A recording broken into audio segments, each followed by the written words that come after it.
മുഖ്യമന്ത്രി കസേരയെ ചൊല്ലി അടിയാണ്. എത്രയോ ദിവസമായി ഈ അടി തുടങ്ങിയിട്ട് എന്നുള്ളതാണ്. നേരത്തെ സ്ഥാനാർത്ഥി നിർണയത്തിൽ തുടങ്ങിയ അടി ഇപ്പോൾ മുഖ്യമന്ത്രി ഭരണം കിട്ടുമോ എന്ന് പോലും അറിയില്ലാത്ത ഘട്ടത്തിലാണ് ഈ അടി രൂക്ഷമാകുന്നത് എന്നുള്ളതാണ്.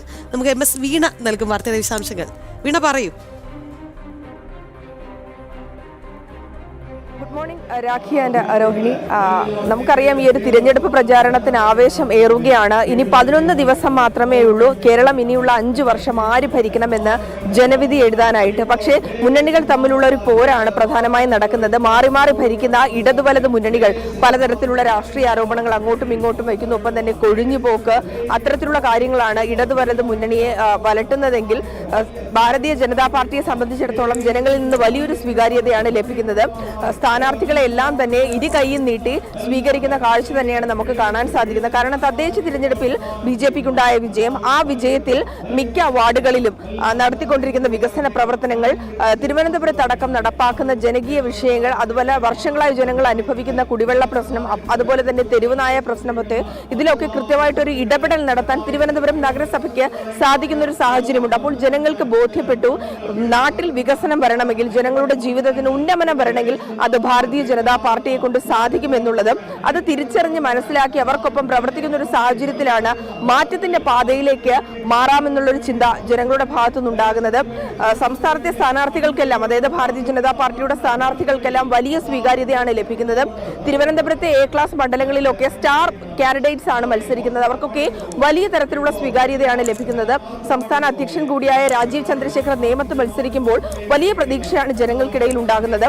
അദ്ദേഹം അധ്യക്ഷനായി എത്തിയതിനു ശേഷം വലിയ മാറ്റങ്ങളാണ് പാർട്ടിയിലും ഒപ്പം തന്നെ അദ്ദേഹം നടപ്പാക്കുന്ന പ്രവർത്തനങ്ങളിലൂടെ കാണാൻ സാധിക്കുന്നത്. അതിനാൽ തന്നെ നേമത്ത് വികസനം കൊണ്ടുവരാൻ ഭാരതീയ ജനതാ പാർട്ടി അധികാരത്തിലേറണമെന്നുള്ളൊരു ആവശ്യം തന്നെയാണ് ജനങ്ങളുടെ ഭാഗത്തു നിന്നുണ്ടാകുന്നത്. അവരുടെ പുഞ്ചിരിയിലായാലും അല്ലെങ്കിൽ അദ്ദേഹം എത്തുമ്പോൾ അവർക്ക് അദ്ദേഹത്തിന് നൽകുന്ന സ്വീകരണത്തിൽ നിന്നൊക്കെ നമുക്ക് അത് തന്നെയാണ് മനസ്സിലാക്കാൻ സാധിക്കുന്നത്. വട്ടിയൂർക്കാവിലും കഴക്കൂട്ടത്തും കാട്ടാക്കടയിലും അതുപോലെ തന്നെ നെടുമങ്ങാടും ഒക്കെയുള്ള സ്ഥാനാർത്ഥികൾക്ക് ഈ സ്വീകാര്യതയാണ് ലഭിക്കുന്നത്. നമ്മൾ ഇനി ഇടതു വലത് മുന്നണികളുടെ കാര്യം നോക്കുകയാണെങ്കിൽ അവരാകെ വലഞ്ഞു നിൽക്കുന്ന ഒരു സാഹചര്യമാണ്. ഇടതുപക്ഷത്തെ നമ്മൾ നോക്കുകയാണെങ്കിൽ ശബരിമല സ്വർണ്ണക്കവർച്ച കേസ് തദ്ദേശ തിരഞ്ഞെടുപ്പിൽ കനത്ത തിരിച്ചടിയാണ് നൽകിയത്. ഒപ്പം തന്നെ ഐക്യമില്ലായ്മ, അതുപോലെ തന്നെ ചില കാര്യങ്ങളിലും അഭിപ്രായ ഭിന്നതയൊക്കെ നിലനിൽക്കുന്നുണ്ട്. തിരുവനന്തപുരം സെൻട്രൽ സീറ്റിലടക്കം പാർട്ടിയിൽ നിന്നൊരു സ്ഥാനാർത്ഥി വേണ്ട എന്ന് പറഞ്ഞു. പക്ഷെ ഘടകകക്ഷിയിൽ നിന്നൊരു സ്ഥാനാർത്ഥിയെ കൊടുക്കാൻ സാധിച്ചില്ല. വൈകിയാണ് ഒരു സ്ഥാനാർത്ഥിയെ കണ്ടുപിടിച്ചത്. പക്ഷെ ആ സാഹചര്യമൊക്കെ CPMന് വലിയ തലവേദന സൃഷ്ടിക്കുകയാണ്. ഒപ്പം തന്നെ ശബരിമല സ്വർണ്ണക്കവർച്ച വിഷയവുമായി ബന്ധപ്പെട്ട് ഉയർന്ന ചോദ്യങ്ങൾക്ക് മറുപടി പറയാൻ സാധിക്കാത്ത സാഹചര്യമുണ്ട്.